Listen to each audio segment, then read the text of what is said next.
I never thought I'd be talking about something like this. My life has always been about reason, about evidence, about what I can see and touch and prove. But there are moments in life that break every wall of logic you've ever built. I used to think faith was something we hold on to because it's comforting.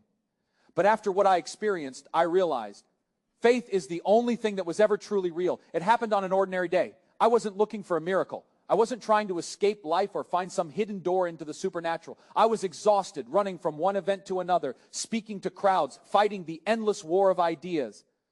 Then in one quiet moment, my body gave out. There was pain, then stillness, then silence so deep it swallowed everything. I didn't fall into darkness. I drifted out of it. The world slipped away like a fading frequency, and for the first time in my life, I heard nothing. Not the noise of my thoughts, not the rhythm of breath, just stillness. I became aware that I was somewhere, but not in a body. There was no weight, no boundaries, no gravity. I tried to reach for something and realized I didn't have hands. I didn't have eyes, yet I could see. Not with light, but with understanding. Everything around me was made of knowing. Then a brilliance appeared. Not a flash, not a light that blinded, but a presence. It was as though love itself had taken form, and I knew instantly who it was. You don't need to be told when you stand before the Creator. Every part of you remembers Him. My soul recognized the presence of Jesus. I can't describe His face because it wasn't about features. It was about essence. He wasn't a man standing before me. He was light and truth and warmth that reached through me like I was made of glass. In His presence, I understood everything I'd ever doubted.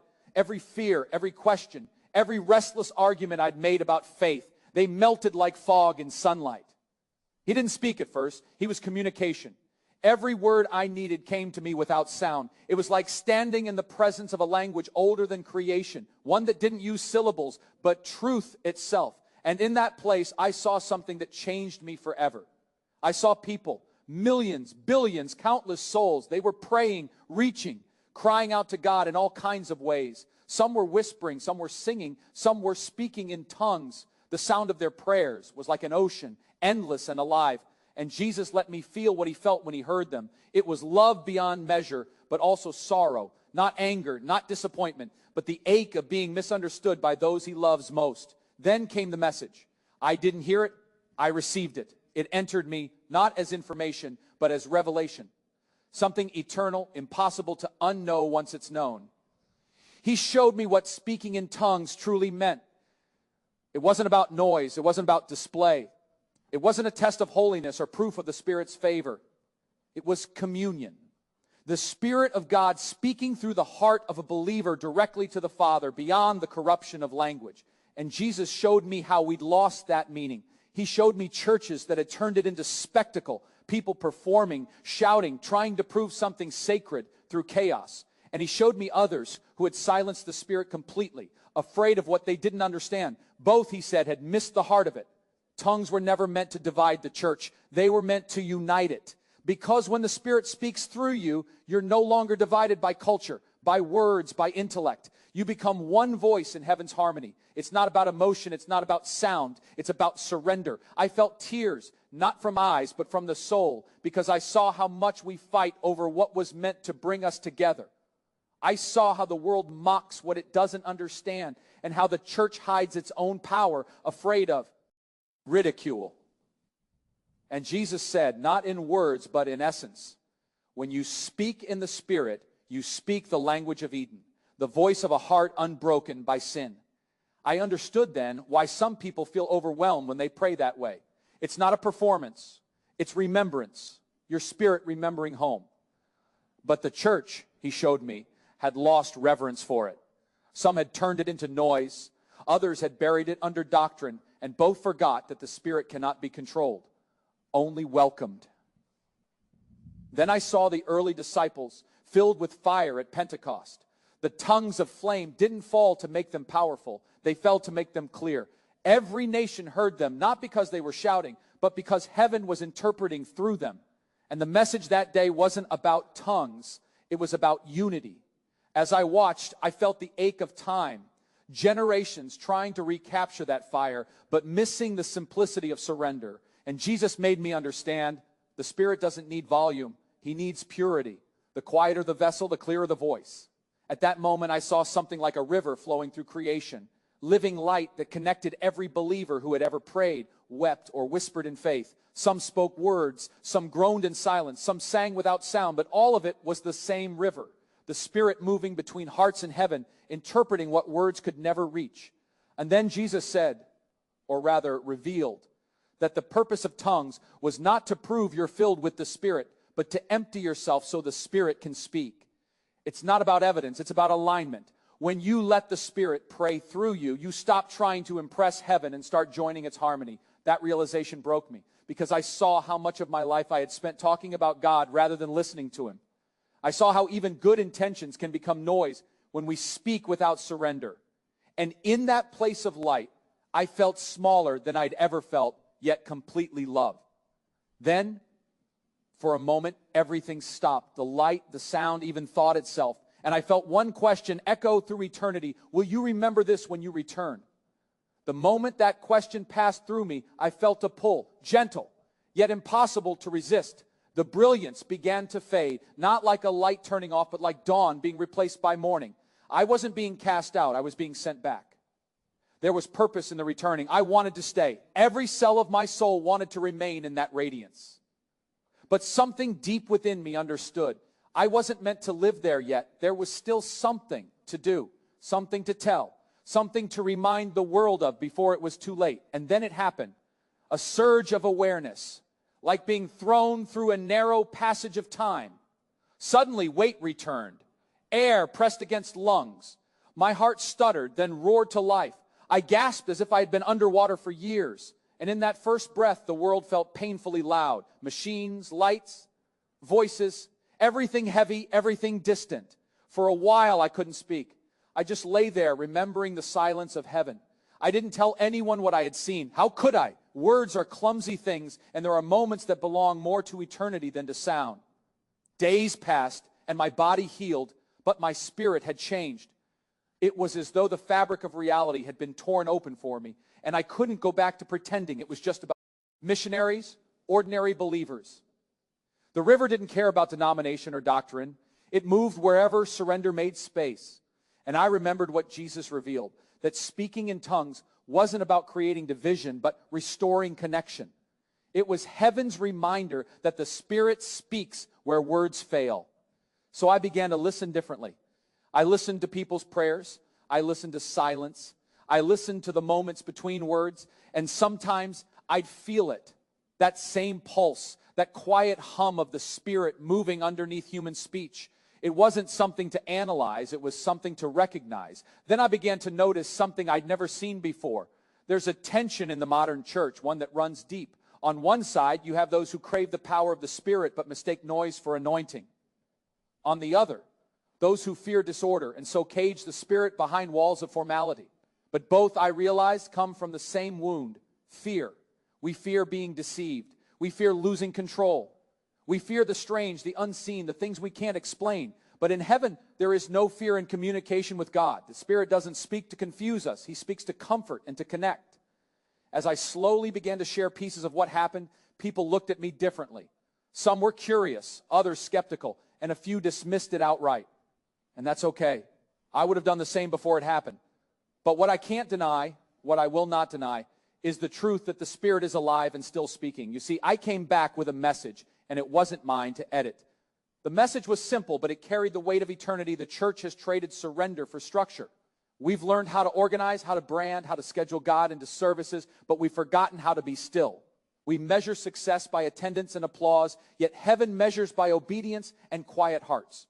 When I saw Jesus, I understood that tongues were not noise. They were alignment. The Spirit aligning the soul of man with the heartbeat of heaven.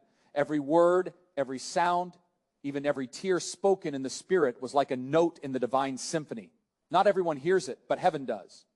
And Jesus showed me how every time a believer prays that way, with no agenda, no performance, just surrender, the veil between heaven and earth thins. It's like the Spirit breathes through creation again, reminding it that it was once perfect. I realized that speaking in tongues isn't a test of faith. It's a reminder of Eden, the language before sin, the sound of creation when it was still in tune with its maker. And the reason the church has misunderstood it is because we've made faith something to prove, not something to be. After I recovered, I couldn't sit in church the same way anymore. I'd listen to sermons, songs, worship, and I'd feel it, that ache, that gap between performance and presence. We talk so much about the Spirit, but rarely do we let him move. We read about Pentecost, but few are willing to stand in that same fire. Because when the Spirit truly comes, he burns away what's false. The next time I prayed, I didn't try to speak. I didn't try to perform. I just knelt and listened.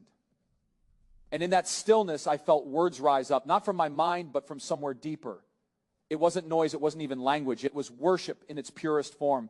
And I understood this is what Jesus meant. The Spirit was praying through me. Not to me, not for me, but through me. Straight to the heart of the Father. And for the first time in my life, I didn't feel like I was asking for something. I felt like I was home. That's when the second part of the revelation came. Not in vision, but in quiet understanding. Jesus showed me that the power of tongues wasn't in the sound, but in the surrender. It's not about shouting louder or proving faith. It's about becoming so empty of self that the Spirit can fill you without resistance. And that's the part that shook me most, because I realized how full I had been, full of opinions, debates, pride, even good intentions. The Spirit can't fill what's already full. And so he waits for the humble. The church I saw is standing at a crossroads. One road leads to noise, to performance, to pride, to division.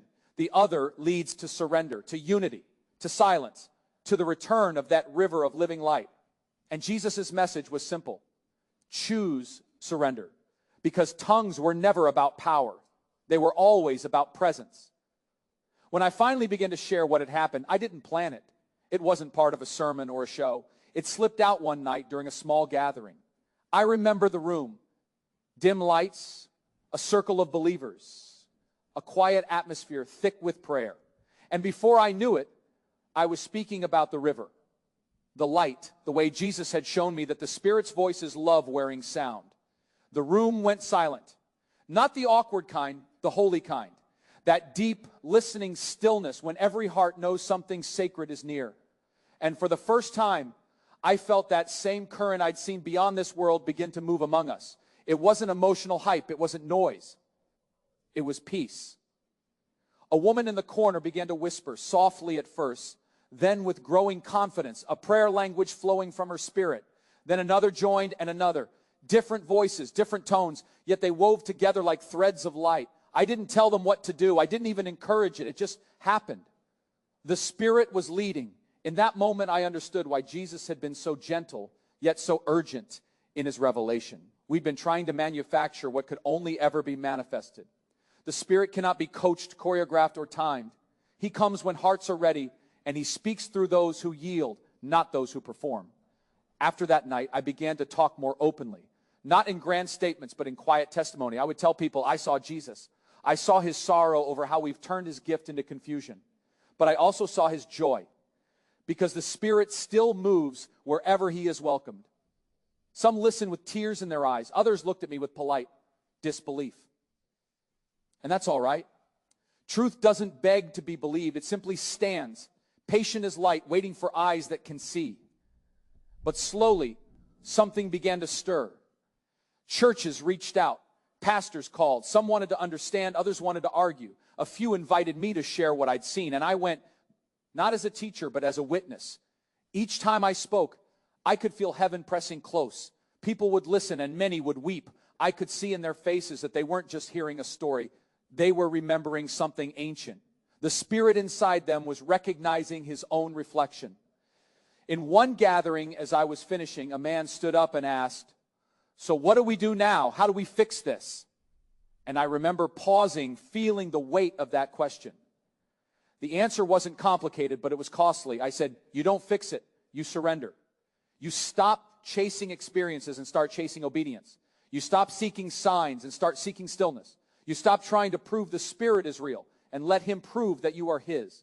That night, as people began to pray, something remarkable happened. There was no loud music, no microphones, no emotion manufactured by volume, just quiet voices, hearts open. And once again, that same current, that living river, began to flow through the room. It felt like the breath of God, moving softly but powerfully, reminding us that heaven's language has always been love. And I realized something else, something Jesus hadn't shown me in the vision, but allowed me to witness after. When people pray in the Spirit, not for show, but from sincerity, it heals something deep in them. I saw people freed from fear. I saw guilt dissolve. I saw believers who had felt unworthy suddenly radiant with peace. Beck, pause when you let the Spirit speak. He doesn't just talk to God. He reteaches your soul its original language, belonging. I started to notice a pattern. Every place where people stopped trying to control God and simply welcomed him, something holy happened. Not lightning bolts, not miracles in the Hollywood sense, but hearts softening, divisions fading, forgiveness being born. It was slow, quiet revival, the kind that doesn't need headlines because heaven already knows. And yet, not everyone welcomed it. Word began to spread. Some said I'd gone too far, that I'd strayed from theology into mysticism. Others accused me of chasing emotion. But I knew what I had seen. I knew what he had told me, and I knew the fruit of it was peace. One night, I sat alone, reflecting on all of it. I thought about the disciples, about the early church, about how fragile and powerful the truth is when it first arrives in a world that prefers noise. And I prayed, Lord, help me not to distort what you've shown me. Help me carry it with purity. That's when the understanding came. Clear and quiet, truth will always sound strange to those who live by volume. I smiled through tears because I realized the Spirit doesn't need a stage. He doesn't need the approval of crowds. He just needs space, a yielded soul willing to listen. So I began encouraging believers not to chase tongues, but to chase the presence. When the presence comes, the gifts follow. When the Spirit is honored, the language of heaven flows naturally, whether through words or silence or song. Every time I share this message now, I feel that same peace, like the air between heaven and earth thins for a moment. I remind people that tongues are not proof of faith, but fruit of intimacy. You don't learn it, you live it. It's the Spirit praying the words you never could. Sometimes people ask me, Charlie, are you saying everyone should speak in tongues? And I tell them, no, I'm saying everyone should surrender, because the moment you do, heaven finds a way to express itself through you. It might sound like words, it might sound like tears, it might sound like silence. But every sound that comes from a surrendered heart is holy. As I travel now, I carry that vision with me like a secret flame. I don't need to prove it. I just live by it. And wherever I go, I see echoes of that same light I saw in his presence. Small, steady sparks in people's eyes. The Spirit is still here. The language of heaven is still being spoken, not in cathedrals or crowds, but in living rooms, in cars, in whispered prayers before sleep. It's not about perfection. It's about posture. A bowed heart is louder in heaven than a shouted prayer from pride. And I believe with every fiber of my being that we're standing on the edge of something sacred, a new awakening, not one of spectacle, but of stillness. The world is tired of noise. The church is weary from striving, and heaven is waiting for silence so the Spirit can speak again. In the months that followed, life went back to a kind of rhythm, but I was no longer the same. The world felt sharper somehow, more temporary. The things that used to matter so much, the noise, the arguments, the constant pressure to be right, they faded like old static. Every day felt like a borrowed sunrise, a mercy I didn't deserve. When I spoke to crowds again, I noticed something subtle. The more I talked about the vision, the quieter people became. Not with skepticism, with reverence. I think deep down, everyone knows there's more. Beneath all our noise, there's a hunger for the eternal, for a moment that breaks through the walls of flesh and time. And that's what this was for me. Not a miracle to brag about, a mercy to carry. I realized the message about tongues wasn't meant to create division or doctrine. It was meant to awaken awareness. Jesus didn't show me a ritual. He showed me a relationship. He wanted the church to remember that the Spirit isn't a symbol. He's a person. He doesn't visit occasionally. He dwells. Every time I remembered that light, the living presence of Jesus, I felt smaller but more real. And that's the strange paradox of standing before God. The less you are, the more alive you become.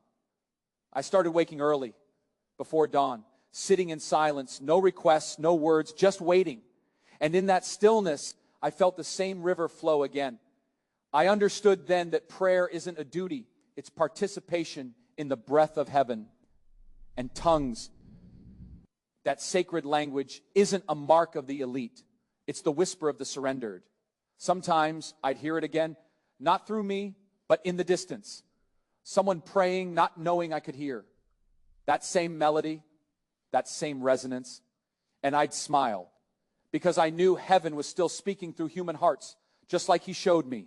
It changed how I saw everything. I stopped asking, why doesn't God move like he used to? And started asking, are we still listening like they did?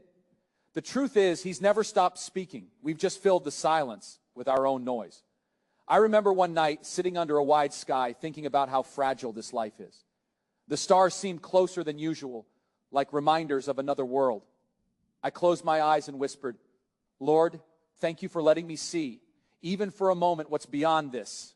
And in the quiet, I heard it again. Not a voice, but a knowing. Tell them I am still near. That was it. That's simple. No thunder, no vision, just peace. And that peace became my purpose. I began sharing that message wherever I went, on stages, in interviews, in conversations over coffee. Sometimes I'd stumble over the words, because how do you explain eternity in sentences? But it didn't matter. I wasn't there to convince. I was there to witness. And every now and then, someone would come up to me with tears in their eyes and say, I don't understand it, but I feel it. And I'd nod, because that's the point. The Spirit isn't understood. He's encountered. I've learned that revival doesn't start in stadiums. It starts in surrender. It starts when one person stops performing long enough to truly listen. It's not about who can shout the loudest, but who can kneel the lowest. Jesus didn't show me the power of tongues to make me a preacher of emotion. He showed me to remind the church that heaven still speaks the language of the heart. A language that has no pride, no agenda, no need to prove, just love, pure and unfiltered. And that love, that's the sound the world is starving for. We filled our churches with words, but heaven is waiting for worship. Not the kind we perform, but the kind that breaks us open, the kind that doesn't care if anyone's watching. I believe that's the next move of God. Not a wave of spectacle, but of stillness, a return to simplicity, to purity, to reverence, a generation that will stop shouting and start listening, who won't fear the Spirit, but will welcome him like breath itself. I think often of the moment Jesus looked at me, or rather looked through me, and let me feel his heart, the sorrow and love all at once. And every time I speak now, I carry that moment like a compass. I don't want to build noise anymore. I want to build space for his voice. And if there's one thing I could tell every believer, it's this. The language of heaven was never meant to confuse you. It was meant to call you home. The world will always mock what it doesn't understand. It mocked him too. But that doesn't change the truth. The Spirit is still speaking. The Father is still listening. And Jesus still stands in light, arms open, waiting for his church to return to the simple sound of surrender. So now, when I close my eyes to pray, I don't try to think of the right words. I just breathe. Sometimes it's silence. Sometimes it's a whisper. Sometimes it's that same ancient flow of syllables I'll never fully understand. But I know what it means. It means I'm his. That's what tongues are. E. That's what they've always been. Heaven's reminder that we are not alone, that the Spirit still fills fragile vessels and turns broken voices into songs of belonging. And maybe that's why I came back, not to tell a story, but to bear witness that Jesus still meets people, that love is still alive, that the Spirit still translates tears into prayer. When I think of death now, I don't feel fear. I feel anticipation, because I've seen the other side, and it isn't darkness, it's dawn. Until that day, I'll keep speaking, not louder, but clearer, not to impress, but to remind, to tell whoever will listen that Jesus still speaks through the language of love, and that when words fail, heaven still understands.